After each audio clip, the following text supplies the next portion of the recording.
l'honneur me revient de présenter les objectifs de la Semaine du foncier édition 2024 sous le thème gouvernance foncière et objectifs de développement durable, enjeux et perspectives. Nous avons pensé, pour camper davantage le décor, faire un rappel rapide du contexte de la Semaine du foncier, pour dire que la Semaine du foncier se présente comme l'un des outils de réflexion sur la gestion apaisée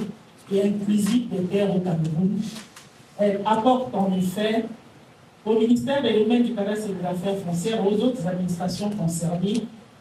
un contact privilégié avec une diversité d'acteurs, autant pour moi, acteurs de terrain venus d'horizons géographiques et représentatifs de la pluralité des usagers, droits et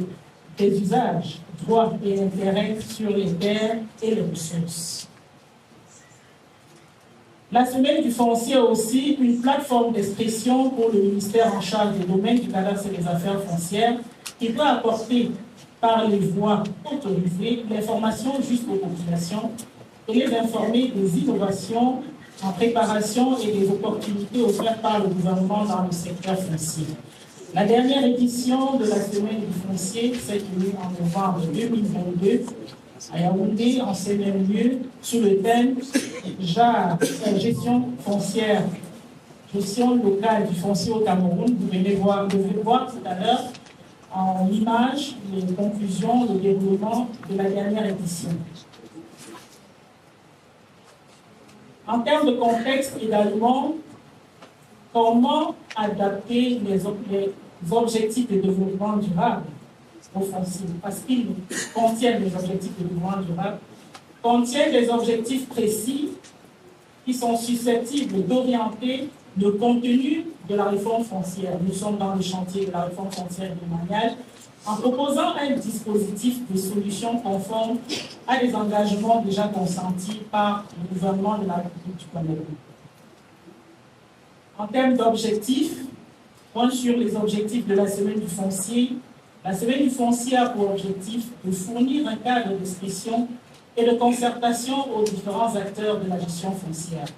partager les différentes expériences et les bonnes pratiques en matière de gestion du foncier, débattre des thèmes particuliers concernant par exemple l'accès et la sécurisation des terres pour les groupes vulnérables, jeunes femmes, communautés autochtones, et partager des expériences sur la gestion des conflits fonciers dans le but d'identifier des pistes de solutions durables. En termes d'objectifs également,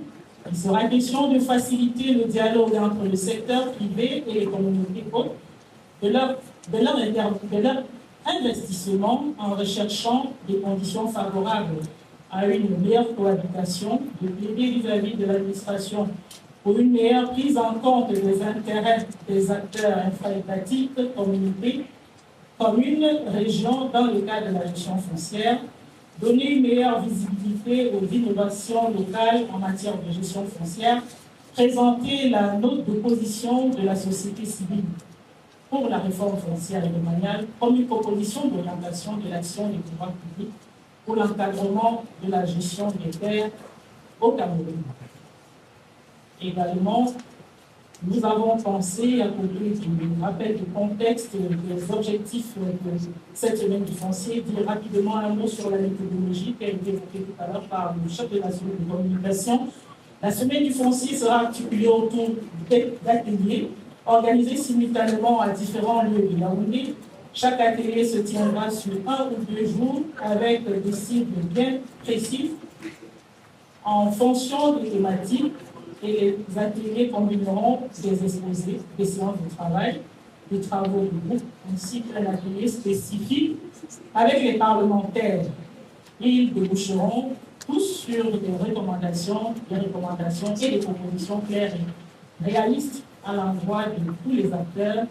et nous aurons tous à atteindre l'objectif d'une gestion efficace et apaisée du foncier au Cameroun, conforme à la fois à la politique et à la stratégie de développement du pays, aux objectifs de développement durable et aux directives volontaires de FAO. Je vous remercie.